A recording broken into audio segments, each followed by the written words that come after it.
గురుభ్యో నమః. శ్రీ మహాసరస్వతే నమః. యస్తు పర్యటతే దేశాన్ యస్తు సేవేత పండితాన్ తస్య విస్తారితా బుద్ధి తైలబిందురివాంభసి అని వేదవ్యాసుడి పురాణవాక్కు. ఎల్లప్పుడూ ఇంట్లో కూర్చోకుండా అప్పుడప్పుడైనా దేశములు తిరగాలి. తీర్థయాత్రల వంకతో తిరిగి పండితుల్ని సేవిస్తే వాడికి జ్ఞానం బాగా అభివృద్ధి అవుతుంది. అందువల్ల మహాత్ములు పూర్వకాలంలో తమకి అవకాశం ఉన్నప్పుడల్లా, సెలవులు వచ్చినప్పుడల్లా ఇలాగే కొంతమంది శిష్యుల్ని వెంట పెట్టుకుని తీర్థయాత్ర చేసేవారు. పూర్వంతో పోలిస్తే అంటే ఏది నేను చెప్పేది, స్వాతంత్రం వచ్చిన తర్వాత ఈ మధ్యకాలంతో పోలిస్తే ఇప్పుడు కొంచెం ప్రజలలో మళ్ళీ ఆసక్తి పెరిగింది.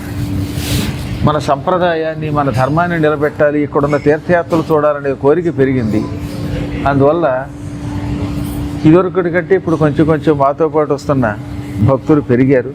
శ్రద్ధాసక్తులతో పురాణ కథలు వింటున్నారు కూడా.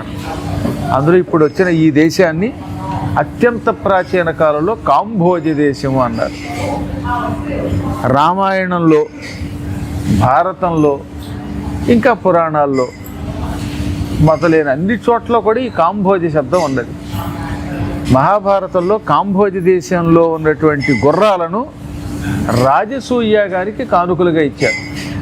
రాజసూయాగానికి కాంభోజ దేశంలో ఉన్న ప్రత్యేకమైన గుర్రాలు ఇచ్చారన్నారు. ఈ కాంభోజ దేశం మీదకి రామచంద్రుడు కూడా అశ్వమేధ యాగంలో గుర్రాన్ని పంపితే ఇక్కడికి కూడా వచ్చింది అది. కాబట్టి ఈ దేశం ఎంతో ప్రాచీనమైనది, భారతదేశంలో ఒక భాగం. ఇవన్నీ వంశపానేటివి, ఇవన్నీ కూడా మన సనాతన ధర్మంలో భాగాలే. ఆ విషయం ఇప్పుడు మీకే తెలుస్తుంది కదా ఇవాళ రాబట్టి. అన్నీ కాదు కానీ మహాభారతంలో ఈ కాంభోజ దేశం చాలా బాగా ప్రసిద్ధికి ఎక్కింది.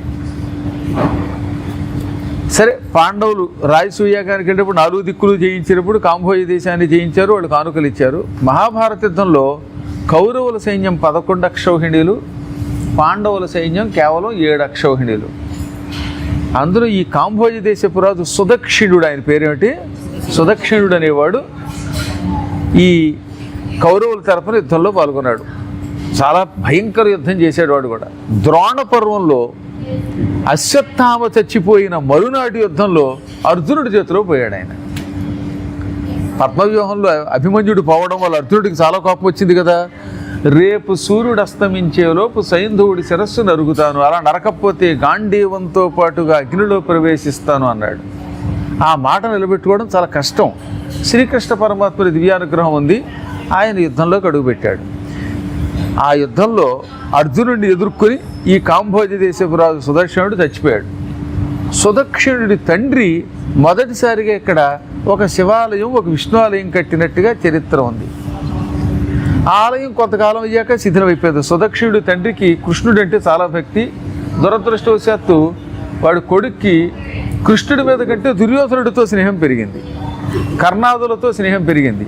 అందువల్ల అప్పుడే చెప్పారట, అంతా కృష్ణుడి గుడి కట్టేమో, మీ నాన్న పూజిస్తూ ఉంటేను కృష్ణుడితో యుద్ధం చేస్తావేట్రా ఊరుకుడు అంటే, ఏమండి పూజించినా ఆయన చేతిలో చచ్చినా మోక్షం వస్తుంది అన్నాడు. ఏమైతేనే మొత్తం మీద అర్జునుడి చేతిలో పోయాడు. పోయేటప్పుడు కృష్ణుడు చూసే పోయాడు కనుక వాడు అదృష్టం, మోక్షానికే పోయాడు. అది 5300 సంవత్సరాల క్రితం నాటి మాట. సుదక్షిణుడు చచ్చిపోయాడు.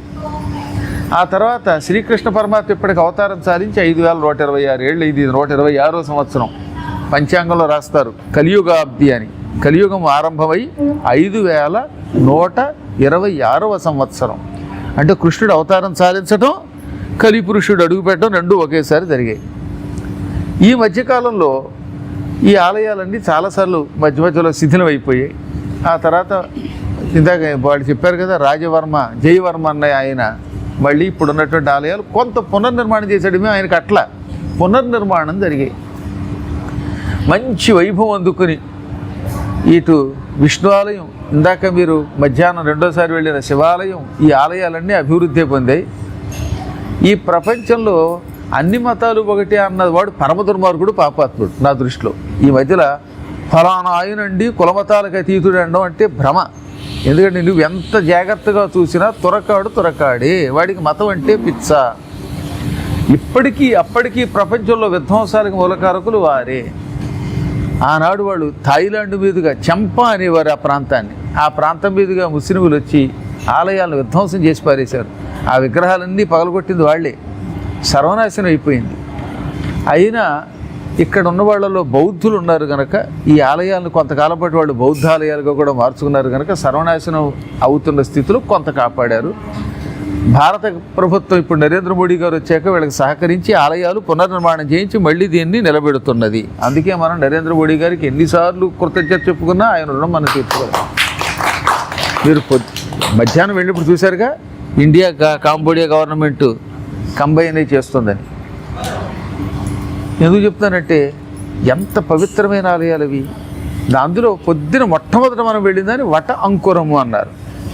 వటవృక్షము అంటే మర్రి చెట్టు, అంకురం అంటే మొలక. మర్రి చెట్టు మొలకని అంకురం అంటారు. వట అంటే మర్రి, మీకు తెలుసుగా. సాధారణ వటాంకురం అనుకోండి, అంకురు వటని ఎందుకన్నారు అంటే చిన్న మొలకలో నుంచి వటవృక్షం వ్యాప్తం అవుతుంది. శ్రీకృష్ణ పరమాత్మకి దానికి ఏమిటి అనుమానం చాలామందికి ఈ వటాంకురానికి. ప్రపంచమంతా ప్రళయకాలంలో నాశనం అయిపోయినప్పుడు చిన్న మొలకలా ఉన్నటువంటి మర్రి చెట్టు ఒకటి మాత్రం మిగిలింది. ఆ మర్రి ఆకు మీద శ్రీకృష్ణ పరమాత్ముడు పసిపాప రూపంలో నోట్లో వేలు పెట్టుకుని మార్కండేయుడికి దర్శనమిచ్చాడని మహాభారతం చెబుతున్నది. అరణ్య పర్వం గుర్తుపెట్టుకోండి. వినండి, పూర్తి మధ్యలో మాట్లాడితే నేను మాట్లాడలేను, వినడమే కాదు. అనుమానం ఆఖరిని తీరుద్దాం. ప్రపంచం అంతా ఏమైపోయింది? అప్పుడు దేశం కాంబోజియా లేదు, భారతదేశం లేదు, భూమి మొత్తం సముద్రం పాలైపోయింది. అప్పుడు శ్రీకృష్ణ పరమాత్ముడు మార్కండేయుడికి మాత్రమే దర్శనం ఇచ్చాడు. ఒక మార్కండేయుడే సముద్రంలో కొట్టుకుపోకుండా ఉన్నాడు. ఆ సమయంలో ఆయనకి ఒక చిన్న మర్రి మొలక కనపడింది. ఆ మర్రి మొలకలోంచి ఒక ఆకు వచ్చింది, మర్రి ఆకు, వటపత్రం. ఆ వటపత్రం మీద ఒక బాలుడు దర్శనం ఇచ్చాడు. ఆయన నోట్లో ఇలా బట్టన వేలు పెట్టుకుని, కాలి బట్టన వేలు. చిన్నపిల్లలకైతే ఈ కాలు నోట్లోకి వస్తుంది, మీ కాలు రమ్మంటే రాదు. అందుకే మన కాళ్ళే వంగవు, మెట్లు ఎక్కలేం, కిందకి దిగలేము.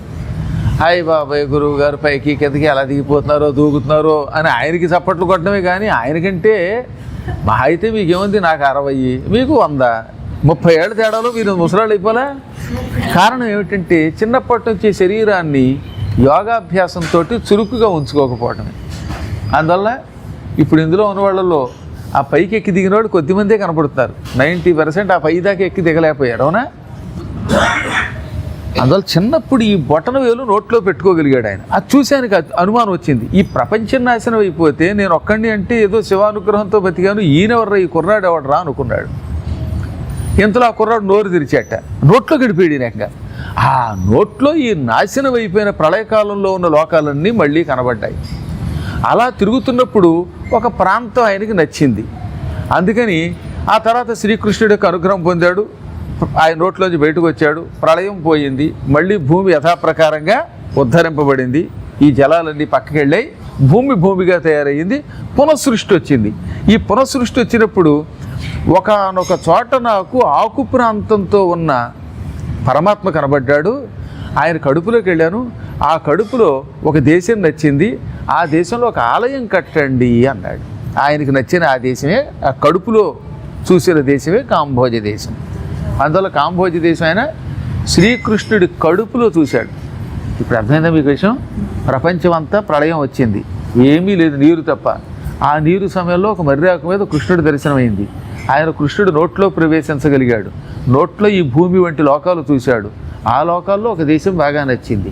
ఆ నచ్చిన ప్రాంతం కాంబోజ దేశం. అందుకని బయటకు వచ్చాక మహారాజుల్ని గుడి కట్టమంటే వాళ్ళు విష్ణువుకి ఆలయం కట్టారు. యుగయుగాలుగా ఆలయాలు శిథిలం అవడం, మళ్ళీ వాళ్ళ వారసులు దాన్ని పునర్నిర్మించడం జరిగింది. ఇదిగో ఈ సుదక్షిణుడి తండ్రి దాన్ని పునర్నిర్మాణం చేశాడు. మళ్ళీ తర్వాత జయవర్మ అనే మహారాజు గారు పునర్నిర్మాణం చేశాడు. తరతరాల చరిత్ర కలిగిన దేశం కాంబోజ దేశం. అందుకే పూర్వకాలంలో తీర్థయాత్రలు చేసేవాళ్ళు తప్పనిసరిగా చూసినటువంటి వాటిల్లో ఇండోనేషియా, అది ఒకప్పుడు రామపురం అని పిలువబడింది. ఇప్పుడు కూడా రాముడి పేరే అక్కడ ఉంటుంది, గరుత్మంతుడు కనపడతాడు. ఈ కాంబోజ దేశం. సింగపూర్, అది సింహపురం. మలేషియా మలయద్వీపం, అంటే అగస్త్య మహర్షి తపస్సు చేసిన స్థలం. అక్కడే గజేంద్ర మోక్షానికి మూలకారకుడైన గజేంద్రుడు ఉన్నాడు కదా, ఏనుగు, ఆయన తపస్సు చేశాడు. ఇంద్రజుమ్న మహారాజు అంటారు. ఓ రోజున ఇంద్రజుమ్నుడు అక్కడ తపస్సు చేస్తూ ఉంటే అగస్త్యుడు రావడం, లేవకపోవడంతో మండిపోయి నువ్వు ఏనుగు అయిపోయి అని చెప్పించాడే. ఆ స్థలం గజేంద్ర మోక్షం జరిగింది మలేషియాలో ఉంది. మీలో మలేషియా వెళ్ళకపోతే ఒకసారి వెళ్ళండి, అక్కడ కుమారస్వామి విగ్రహాన్ని పెట్టారు. ఆ మెట్లు ఎక్కి పైకి వెళ్ళండి. 5 లక్షల సంవత్సరాల క్రితం గుళ్ళు కనపడతాయి ఆ గుహలు. అన్ని విష్ణువు శివుడు సంబంధించినవి, పైన అంతా కూడా డిజైన్ కనపడుతుంది. ఇప్పటికీ వాడు చెప్పడం 5 లక్షల సంవత్సరాల క్రితం అంటారు వాటిని, కానీ కనిపెట్టలేము మన నిజంగా. కాబట్టి ఇవంతా కూడా ఒకప్పుడు సనాతన ధర్మానికి సంబంధించినవి. ఈ శిథిలమైపోతున్న ఆలయాలని దర్శనం చేసుకోవటం వల్ల ఏమిటి మనకి లాభం అండి, మనకి బాధ తప్పేం మిగులుతుందని ఒక ఆయన అడిగాడు.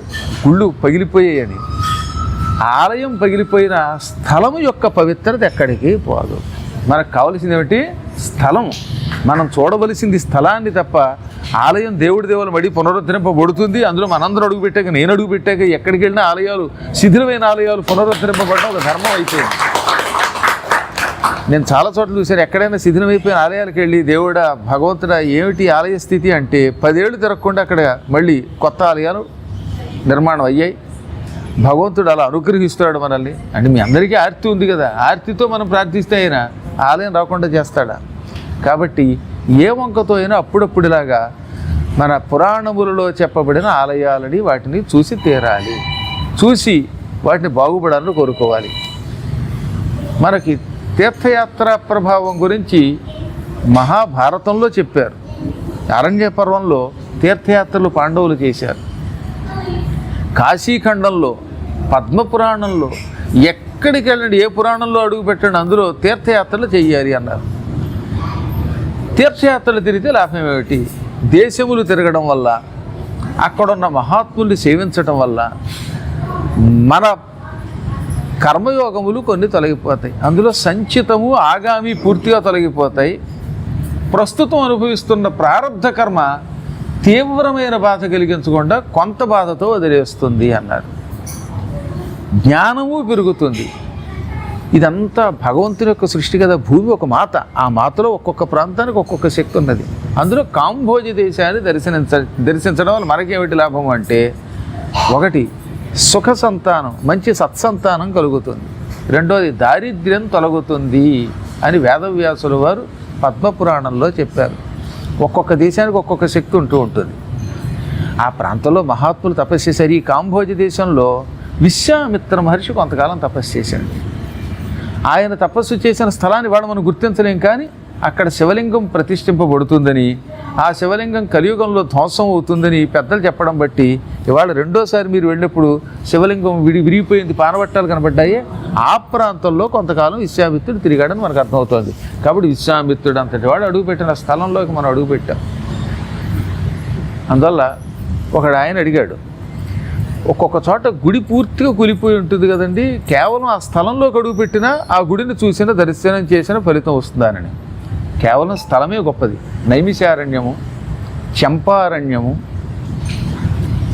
ద్వాదశారణ్యాల్లో చాలా గొప్పవి. అందులో ఈ చంపారణ్యం అని పిలిచేవారు ప్రాచీన కాలంలో. ఇప్పుడు చంపారణ్ జిల్లా అంటే బీహార్లో అంటున్నారే, అది కాదు. అసలు చంపారణ్యం అంటే మీరు అడగండి, గైడ్ని అడగండి చెప్తాడు. మధ్యాహ్నం మనం వెళ్ళిన ప్రాంతంలో చంపా ప్రాంతం నుంచి తురకాళ్ళు వచ్చారని వాడు చెప్పరా? అదే అడిగారా? ఇదంతా చంపారణ్యం అని పిలువబడింది. పుష్కరారణ్యము, దండకారణ్యము, నైమిషారణ్యము, హిమవదరణ్యం, అలాగో ఈ చంపారణ్యం కూడా అమ్మవారికి చాలా ఇష్టమైనటువంటి స్థలం. కాబట్టి ఈ స్థలంలోకి అడుగుపెట్టడం ఒక గొప్ప అనుకోండి, ఆ శిథిలాలయాల చోట ఒక గొప్ప యోగం అనుకోండి. ఇలాంటి చోటకు వచ్చినప్పుడు శివుడికి సంబంధించిన కొన్ని విశేషాలు, విష్ణువుకి సంబంధించిన కొన్ని విశేషాలు అప్పుడప్పుడు వినాలి. అందుకని ఎప్పుడు వీలుంటే అప్పుడు మనం ఇప్పుడు ఆ ధ్వంసం అయిపోయిన శివుడు, అక్కడ ఉన్నటువంటి పానవట్టం, ఆ విశేషాలకు సంబంధించింది ఎప్పుడోకప్పుడు వెళ్ళేటప్పుడు విందాం. ఎక్కువ అక్కర్లా, 2 నిమిషములు ఉన్నా చాలు కదా. జపం ఎంతసేపు చేయాలి? ఒక్కసారి గాయత్రి మంత్ర జపం చేసినా ఆ పుణ్యం పుణ్యమే. అలాగే ఈ యాత్రలకు వచ్చినప్పుడు కూడా నేను చాలా ఆశ్చర్యం, ఆనందం పొందింది ఏంటంటే, వినడానికి ఆసక్తి చూపిస్తున్న వాళ్ళు ఎక్కువ మంది ఉన్నారు. ఎంతో పూర్వం తీర్థయాత్రకి వెళ్ళినప్పుడు ఎక్కడో చోట ఎవడో వాడు దుర్వాస మహర్షి వచ్చేవాడు. ఈసారి నాకు ఎక్కడ దుర్వాసులు కనపడట్లేదు, అంతా వశిష్ఠులు గౌతములే కనపడుతున్నారు. మాట వరుసకు కూడా విసుక్కునేవాడు ఎవరు కనపడట్లేదు. అందుకని ఎవరు విసుక్కోరు కనుక అందరి బదులుగా కాస్తో కోస్తో అప్పుడెప్పుడైనా ఎవరికి దిష్టి తగలకుండా ఉండడానికి స్నిగ్ధనే విసుక్కోమంటున్నాను. అంటే మీ మీద కాదు, ఏ డ్రైవర్ మీద విసుక్కుంటే ఆ దృష్టి దోషం పోతుంది. బాగా నాలా అందంగా ఉన్నాడు అనుకో, దిష్టి కొట్టేస్తారు మీరు. పద్మాగర్ గారు చూడండి తెల్లగా తెల్లని ఆ జుట్టు వెండిలో ఉంది, ఆ మీసం బాగుంది, ఆయన చాలా అందంగా ఉన్నాడు. మనం అందంగా ఉండలేకపోతున్నాం, మీ అందరికీ బాధే కదా. ముఖ్యంగా రమాకాంత్కి నన్ను చూసినప్పుడల్లా లోపల రవ్వను తీర్చగలుగుతూ ఉంటుంది. ఏమిటని అడగరే, నేను చూస్తే బొత్తిగా 50 ఏళ్ళ వాడిని, గురువుగారు ఏమో ఇంత 60 ఏళ్ళు వచ్చిన చుట్టట్లేదు. రమాకాంత్ ఇంకా 50 రాలేదనుకోండి, నెక్స్ట్ ఇయర్ వస్తుంది. అందువల్ల అనిపించచ్చు ఈ దృష్టి దోషాలన్నీ పోవడానికి ఏం చేయాలి, పూర్వం ఓ బొక్కను చొక్క పెట్టేవారు. దాని బదులుగా ఎవరో ఒకళ్ళు రవ్వంత కోపగిస్తే ఆ దృష్టి దోషం పోతుంటే. కాబట్టి రోజు ఏం చేస్తామంటే సరిగ్గా అందరినీ మాకంత ఇంకా బస్సు రాలేదని లేకపోతే ఇంకేదో అని ఒక్కసారి అలా రవ్వంత కసురుకో, ఆ దృష్టి దోషం పోతుంది. మొహమాట లేకుండా చెప్పాలంటే ఈ యాత్ర నాకు ఎందుకు ఆనందం కలిగించిందంటే, ఈ సంవత్సరం నేను రానన్నాను ఒకటి. ఇక నాకు ఎందుకమ్మా ఈ తీర్థయాత్రలు వీళ్ళతోటి విదేశాలు, ఏదో పురాణం చెప్పిపోతాను. భారతదేశంలో అంటే వేరు, ఎప్పుడు కావాలంటే ఇప్పుడు వెళ్ళిపోవచ్చు అంటే, లేదు గురువుగారు మీరే చాలాసార్లు పురాణంలో వట్టంకురు గురించి చెప్పారు. అటు విష్ణు ఆలయం ఇటు శివాలయం కొన్ని లక్షలు వేల సంవత్సరాలుగా ప్రసిద్ధికి ఎక్కాయని, చూస్తే పుణ్యం అన్నారు. పైగా అక్కడ ఉన్న కొలనులు కూడా పుష్కరిణి అని పిలువబడతాయి. అవి కూడా మహాత్ములు నిర్మించినవే. ఋషులు తపస్సు చేసి అందులో స్నానాలు చేశారు. అందుకని ఒక్కసారైనా చూడాలన్నాను. నేను చూడలేదు, ఆవిడ చూడలేదు. అందుకని మీరు వస్తున్నారంటే మా వాళ్ళకి ధైర్యం అండి, భక్తుల కోసం రండి అంది. ఆగస్టు నుంచి గొడవ. సరే ఆగస్టులో ఈ డేట్లు ఇవ్వడం, వెంటనే మీ అందరూ కూడా ఇందులో పాల్గొనడం, ఇది ఒక గొప్ప యోగం. సంపూర్ణముగా ఈశ్వర అనుగ్రహం ఉన్నవాడు మాత్రమే ఇటువంటి చోట్లకు వచ్చి హాయిగా సుఖంగా దర్శనం చేసుకుని వేళకి ఎంత తిరిగి భగవత్ కృప పొంది గురువుల దర్శనం చేసుకుని వెళ్ళగలుగుతారు. అందువల్ల మీ అందరికీ కూడా దైవానుగ్రహం ఉన్నది. చివరి దాకా దిగ్విజయం అవుతుంది. అయిన తర్వాత కూడా సింగపూర్ వెళ్ళి లేకపోతే డైరెక్ట్గా కలకత్తాకు మీరు వెళ్ళి ప్రయాణం చేస్తారు. గురు కటాక్షం వల్ల, మీ భక్తి వల్ల, మీ శ్రద్ధ వల్ల మీకు ఏ విధమైన ఆటంకం ఉండదు. సుఖంగా ప్రయాణం చేస్తారు. ఎప్పుడు ప్రయాణం చేసినా బస్సులో ముందు ఎక్కగానే హనుమత్ కవచం వినండి. దానికోసం మిమ్మల్ని ప్రత్యేకంగా కూర్చోబెట్టాను. గురువుగారు చదివిన హనుమత్ కవచం మీ అందరికీ ఉందా? లేకపోతే గ్రూపులో పెట్టి ఒకసారి ఫార్వర్డ్ చేసి యూట్యూబ్లో వత్తిపర్తి పద్మాకర్ హనుమత్ కవచం అంటే దొరుకుతుంది. హనుమత్ కవచం యొక్క దివ్యశక్తి ఎంత గొప్పదో ఒకళ్ళిద్దరు కాదు, కొన్ని లక్షల మంది భక్తుల మీద నేను ప్రయోగించి చెబుతున్న మాట. మొన్న నవంబర్లో మేము అమెరికా పర్యటించాం. అప్పుడు మన విజయ్ కూడా వచ్చింది కదా, అప్పుడు కూడాను అవునా, నవంబర్లో డెట్రాయిట్లో అక్కడ నేను భాగవత సప్తాహం చేశాను. ఆ రోజు వచ్చి శ్రద్ధగా ఎక్కడో దూరం నుంచి వచ్చేది. భాగవతంలో పాల్గొనడానికి, పారాయణ చేయడానికి యోగేశ్వర్ గారు, రత్నాకర్ గారు, భాస్కర్ రావు గారు, మన రాజు వీళ్ళంతా వచ్చారు. మొత్తం మీద 5-6 వచ్చారు ఒకేసారి. అంతమంది చేత పారాయణ చేయించాం. అమెరికాలో కూడా వాళ్ళు చాలా శ్రద్ధగా చేయించారు. అందరికీ పర్వాలేదు, కానీ ఒక యోగేశ్వర్ గారికి వీసా వచ్చింది, ఆ పాస్పోర్ట్ రావట్లేదు. సాధారణంగా మ్యాక్సిమం 3 days అండి ఎవరికైనా, లేక వారం రోజుల్లోపు ఇంటికి వచ్చేస్తుంది పాస్పోర్ట్ వీసా అంటించి, అమెరికా వీసా. ఆయనేమో కంగారు అడతాడు, నా పాస్పోర్ట్ కూడా రాలేదు బాబోయ్, శాంక్షన్ అయ్యిందా లేదా అని. వెంటనే హనుమత్ కవచం ఫార్వర్డ్ చేశాను, విను అన్నాను. ఆయన ఫోన్లో హనుమత్ కవచం వింటున్నాడు, చూస్తూ కింద స్క్రోలింగ్ కూడా ఇస్తారట కదా అవి అక్షరాలు. ఇటేమో నా స్వరం వింటున్నాడు, ఇది పారాయణ చేస్తున్నాడు. అందులో మెసేజ్ వచ్చింది కొరియర్ నుంచి. అయినా ఆయన టెంప్ట్ అయిపోయి మళ్ళీ ఇది ఆపేసా, మెసేజ్ చూసుకోకుండా. మెసేజ్ వచ్చిన 10 నిమిషాల పాటు మొత్తం ఉంటుంది. హనుమత్ కవచం విని అప్పుడు ఆ మెసేజ్ చూశాడు. అందులో కొరియర్ ద్వారా వచ్చినట్టు అని ఓ సందేశం వచ్చింది, మెసేజ్. ఈ లోపు కాలింగ్ బెల్ కొట్టాడు. ఈయన పారాయణ మధ్యలో ఆగకుండా పూర్తి చేసుకున్నాడు అండి. కొంతమంది ఏంటంటే తపస్సు చేయడం మొదలెడతారు. బ్రహ్మ కోసం తపస్సు చేస్తుంటే మధ్యలో బ్రహ్మగారు వచ్చారు కూడా, నేను కంగారు, ఓరోసి రాలేదా అని. ఓరోసినో ఎవరిలో పంపుతాడు ఆయన. నిజంగా జరిగింది. వాడు ఎవడో బ్రహ్మ కోసం తపస్సు చేస్తుంటే ముందు ఓరోసి వస్తుంది అనుకున్నట్ట. సాధారణంగా ఏ మేనకను, విశ్వామిత్రులు వారు లాంటి వాడు చూశారు. ఈయన కూడా అలా అనుకున్నాడు. ఇంతో బ్రహ్మగారు డైరెక్ట్గా వచ్చాడు, ఇదేంటి బ్రహ్మ నువ్వే వచ్చావా, ఓరోసి వస్తుంది అనుకున్నాను అన్నట్టు. అలాగా గ్యారంటీగా తపస్సు చేస్తున్న వాళ్ళు పరీక్షిస్తారు ఏదో ఒకటి. ఆ పరీక్షలో నెగ్గారా గొప్పవాడు అవుతాడు, బొట్లో పడ్డారా భ్రష్టులు అవుతారు. విశ్వామిత్రుడు 4 చోట్ల దెబ్బతిని చిట్ట చివరికి విజయం పొందాడు. అలాగే ఈయనేం కంగారు పడలేదు, పూర్తిగా పారాయణ చేశాడు. కాలింగ్ బెల్ కొట్టాట, పాస్పోర్ట్ చేతికి ఇచ్చి సంతకం పెట్టించుకున్నాడు. ఆయన వెంటనే ఆశ్చర్యపోయి, ఇన్నాళ్ళు మీ గురించి విన్నామండి, ఈ పారాయణము చేస్తూ ఉండగా మెసేజ్ రావడం, మధ్యలో లేవకూడదని నియమంతో నేను జాగ్రత్తగా పారాయణ చేయటం, వెంటనే ఆ టైంకే సరిగ్గా కాలింగ్ బెల్ కొట్టేవాడు. నా పారాయణ పూర్తయింది, అర్ఘ్యం ఇచ్చాను, వచ్చి చేతికి ఇచ్చాడు అన్నాడు. ఇలా ఒకసారి కాదు, ఆయన అడగండి, ఆయనకి ఎన్ని అనుభూతులు జరిగాయో. ఇలా ఒకళ్ళిద్దరికి కాకుండా హనుమత్ కవచం పారాయణ చేసిన ప్రతి జీవికి ఏదో ఒక సమయంలో ఉపయోగపడింది. ముఖ్యంగా ప్రయాణ కాలంలో ఇలా దేశంలో ఉన్నప్పుడు మనకి ఏ విధమైన ఆటంకం రాకుండా చేసి మనల్ని అనుగ్రహించే దివ్యశక్తి ఆ కవచానికి ఉన్నది. అందుకని సందేహం లేకుండా ప్రతిదినం ఏం చేస్తారు, ఉదయం సాయంత్రం ఒక్క 10 నిమిషాలు, 10 నిమిషాలు కేటాయించలేరా, కేటాయించి వినండి. వెంటనే గ్రూపులో హనుమత్ కవచం ఫార్వర్డ్ చేసి పెట్టండి. దాదాపు మీకోసమని హనుమత్ కవచం, అంబికా కవచం, శివ కవచం, నారాయణ కవచం, వ్యాధిహర వైష్ణవ కవచం, ఇలాంటి కవచములన్నీ ఎప్పుడో చదివి యూట్యూబ్లో పెట్టాం. మీలో చాలామంది ఫాలో అవుతున్న వాళ్ళకి తెలుస్తుంది. కొత్త వాళ్ళు ఎవరైనా ఇదివరకు ఫాలో అవ్వని వాళ్ళు ఈ కవచాలన్నీ డౌన్లోడ్ చేసుకోనండి. ముఖ్యంగా మణిద్వీపము కేవలం చదువుకుంటూ పోతూ ఉండమే, ఇక పురాణం చెప్పినట్టుగా వ్యాఖ్య చేయక్కర్లా, అది వింటూ మీరు పారాయణ చేసుకోండి. అప్పుడు ఏమవుతుందన్నమాట, శత్రు భయం ఉండదు, అనారోగ్య భయం ఉండదు.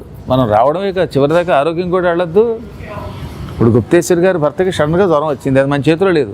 ఇలాంటప్పుడు హనుమత్ కవచం వింటే ఈ జ్వరాదులు ఏమీ మనల్ని పీడించవు, మనల్ని భగవంతుడు అనుగ్రహిస్తాడు, హాయిగా ఇంటికి వెళ్ళగలుగుతాం. నా మాట ఏమైనా వినపడుతుందా? అక్కడ దాకా వెళ్ళట్లేదుగా అంకాళరావు గారు, ఏదో రకం వస్తుంది. అయితే మీరు అంతే, అయితే అంత గొప్పది. ఈ కవచాలు మనల్ని అనేక విధాలుగా రక్షిస్తాయన్నమాట. అందువల్ల వాటిని కూడా పారాయణ చేసుకోండి. రేపు ఎక్కడికి తీసుకెడుతారో ఏమిటో, రేపు ఎక్కడికి వెడుతున్నాం?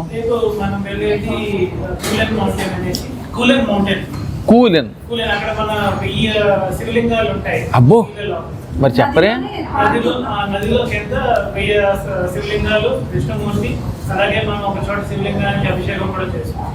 చూసారా, సహస్ర శివలింగాలు నది మధ్యలో ఉంటే అద్భుతమైనటువంటి ప్రాంతం.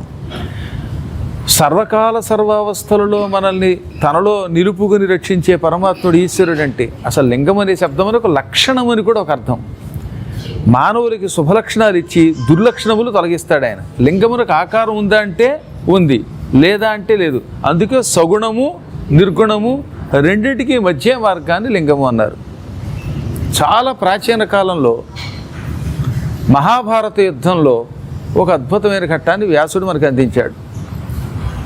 మీరు మహాభారతంలో ద్రోణపర్వం గురించి విన్నారుగా.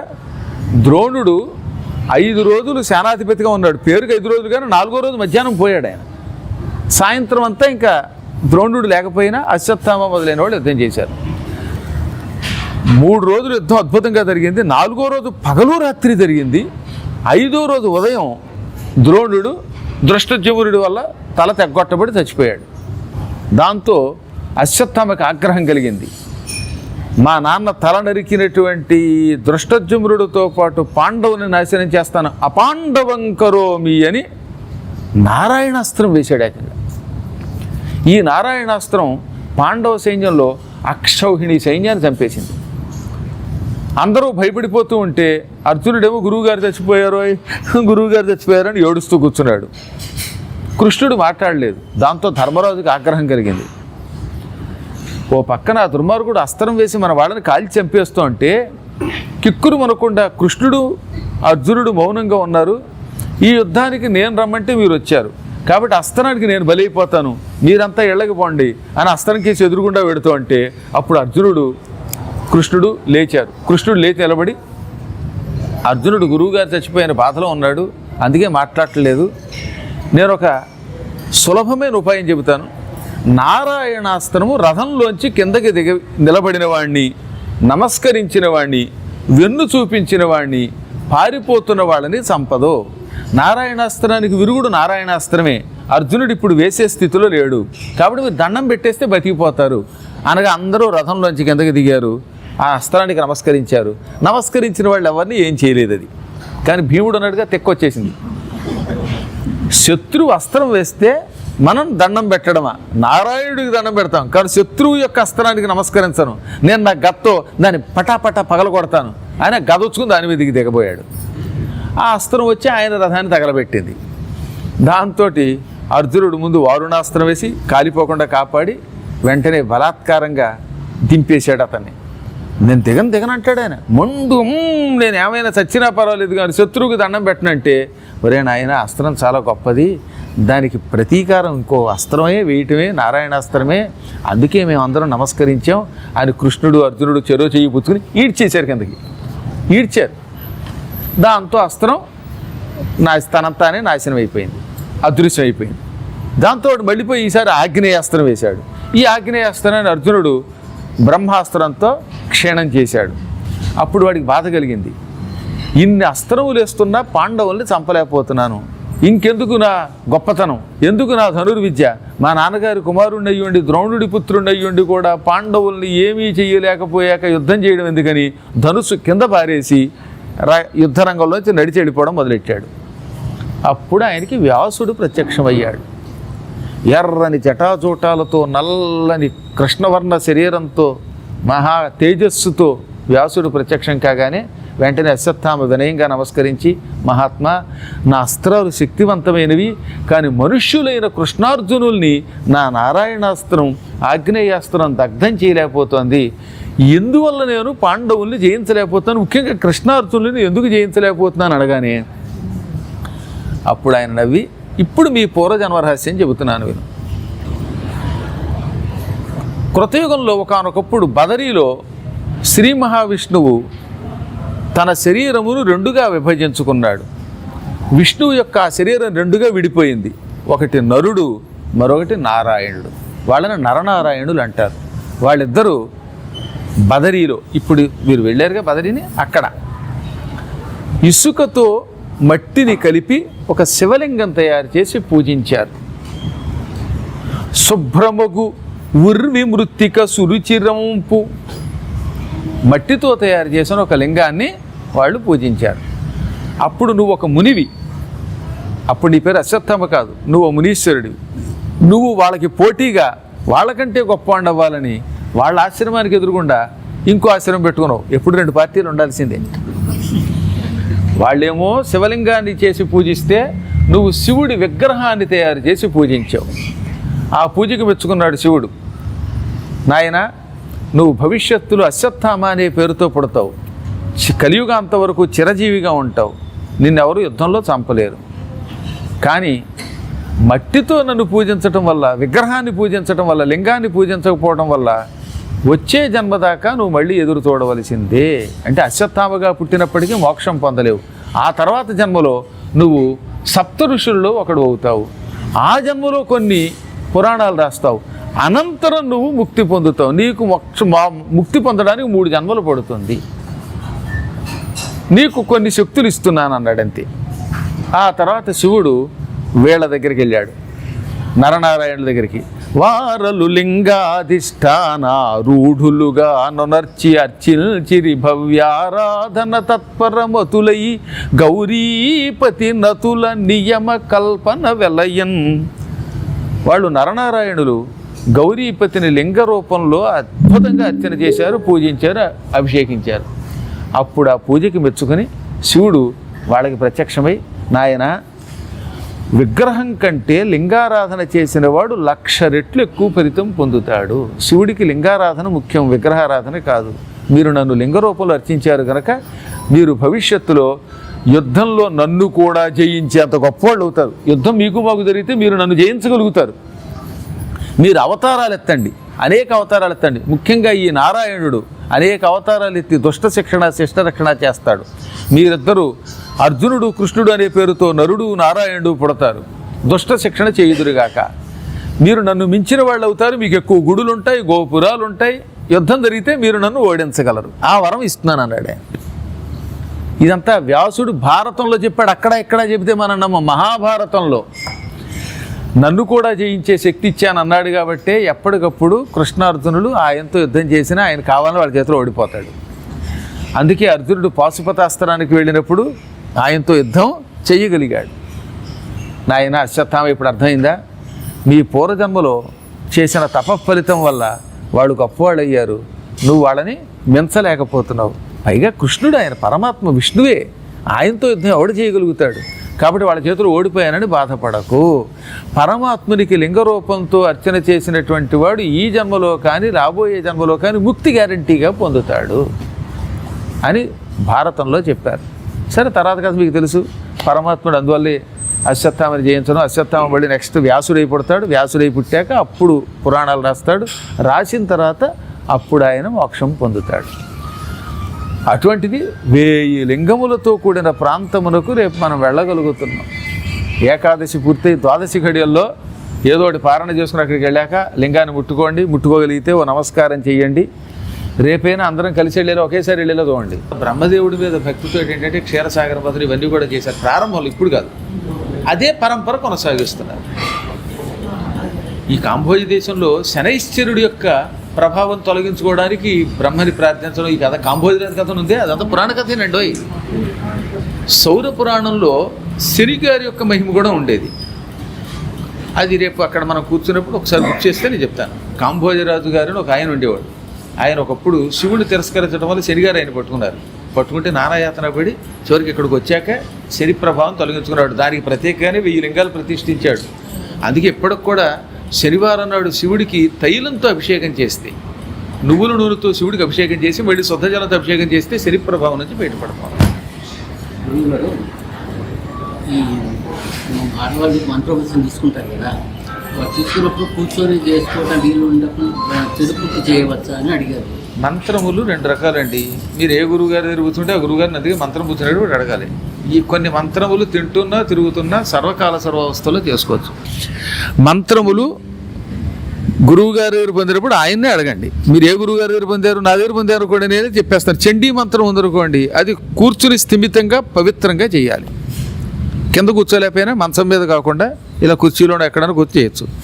బాలామంత్రం ఉందనుకోండి, తింటున్నా తిరుగుతున్నా చేయొచ్చు. కాబట్టి మీరు ఎవరి దగ్గర పొందారో వాళ్ళని అడగాలి తప్ప నా దగ్గర పొందితే నన్ను అడగండి. బీజాక్షరాలు ఉన్నాయా, ఇంకో అక్షరాలు ఉన్నా సరే, గురువుగారు మంత్రం ఇచ్చి ఈ మంత్రం సర్వకాల సర్వావస్థలో చేర్చుకోవచ్చు అన్నారు.